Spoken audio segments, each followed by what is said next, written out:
Meenakshi Faculty of Physiotherapy. Admissions open for BPT and MPT. Apply now. Britain நாட்டில் பொது தேர்தல் பெரும் எதிர்பார்ப்புக்கு மத்தியில் நடந்து முடிந்தது. எக்ஸிட் போல் முடிவுகள் உலக நாடுகளுக்கு நேற்று அதிர்ச்சி கொடுத்த நிலையில் இன்று காலை பிரிட்டன் நாட்டு மக்கள் பரபர தேர்தல் முடிவுகளுடன் எழுந்துள்ளனர். இன்று காலை இந்திய நேரப்படி 10 மணி அளவில் 650 தொகுதியில் 550 தொகுதிக்கு வாக்கு எண்ணிக்கை முடிந்த நிலையில் கீர் ஸ்டார்மர் தலைமையிலான லேபர் கட்சி சுமார் 373 இடங்களில் வெற்றி பெற்றுள்ளது. இது கடந்த தேர்தலை காட்டிலும் சுமார் 183 இடங்கள் அதிகமாகும். அதேபோல இந்த 550 தொகுதிகளில் லேபர் கட்சி 35.3% வாக்குகளை பெற்றுள்ளது. அதேபோல இந்திய வம்சாவளியைச் சேர்ந்த ரிஷி சுனக் தலைமையிலான கன்சர்வேட்டிவ் கட்சி வெறும் 90 இடங்களில் மட்டுமே வெற்றி கண்டுள்ளது. இது கடந்த தேர்தலை காட்டிலும் 202 இடங்கள் குறைவு. வாக்கு வங்கியை பார்க்கும்போது 22.8% வாக்குகளை மட்டுமே பெற்றுள்ளது. இந்த தேர்தலில் மூன்றாவது பெரும் கட்சியாக லிபரல் டெமோக்ராட் உருவெடுத்து சுமார் 11.3% வாக்குகளை பெற்றுள்ளது.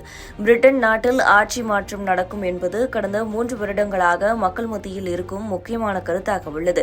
கன்சர்வேட்டிவ் கட்சி எடுத்த பல முடிவுகள் அந்நாட்டு மக்களுக்கும் பெரும் கோபத்தை ஏற்படுத்தியுள்ளது என்றால் மிக இல்லை. இது மட்டுமல்லாமல் கொரோனா காலத்தில் ஒட்டுமொத்த பிரிட்டனும் வீட்டுக்குள் முடங்கி கிடந்த வேளையில் கன்சர்வேட்டிவ் கட்சியின் முன்னாள் பிரதமர் போரிஸ் ஜான்சன் தனது உயர்மட்ட சகாக்களுடன் சேர்ந்து பார்ட்டி செய்தது, பல அமைச்சர்களை மோசமான சர்ச்சையில் சிக்கி பதவியிலிருந்து நீக்கப்பட்டது போன்ற பல விஷயங்கள் பிரிட்டன் மக்கள் கன்சர்வேட்டிவ் கட்சியின் மீதான நம்பிக்கையை இழக்க முக்கியமான காரணமாக இருந்தது. பொதுவாக ஒரு நாட்டின் பொது தேர்தலில் ஆட்சி மாற்றம் நடந்தால் முதலீட்டு சந்தையில் கட்டாயம் தடுமாற்றம் இருக்கும். ஆனால் பிரிட்டனில் இத்தகைய மாற்றம் இருக்காது. காரணம், இந்த தேர்தலில் கன்சர்வேட்டிவ் கட்சி தோற்பது நிச்சயம். லேபர் கட்சிதான் வெற்றி பெறும் என முன்கூட்டியே மக்களும் முதலீட்டாளர்களும் முடிவு செய்த காரணத்தால் முதலீட்டு சந்தையில் தடுமாற்றம் இருக்காது. பிரிட்டனில் ஆட்சி மாற்றம் என்பது பிரிட்டன் நாட்டுடன் வர்த்தகம் செய்யும் உலக நாடுகளுக்கு பெரும் பிரச்சனையாக இருக்கப் போகிறது. ஏற்கனவே பிரெக்சிட் காரணமாக பிரிட்டன் ஐரோப்பிய மத்தியிலான வர்த்தகம் வேலைவாய்ப்புகள் பாதிக்கப்பட்டுள்ளது.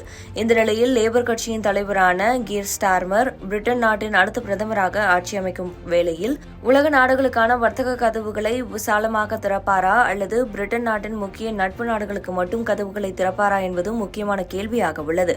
மறுபுறம் லேபர் கட்சியின் தலைவரான கீர் ஸ்டார்மர் தலைமையிலான கட்சி பெரும்பான்மையுடன் வெற்றி பெற போகும் வேளையில் நிலையான ஆட்சி அமைவது உறுதி மட்டுமல்லாமல் நாடாளுமன்றத்தில் தனி பெரும்பான்மையுடன் முடிவுகளை எடுக்க முடியும். இது பிரிட்டன் நாட்டின் வளர்ச்சிக்கு தற்போது மிகவும் முக்கியமானதாகி உள்ளது.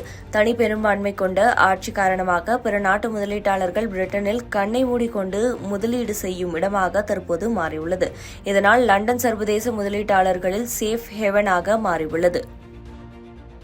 Meenakshi Faculty of Physiotherapy. Admissions open for BPT and MPT. Apply now.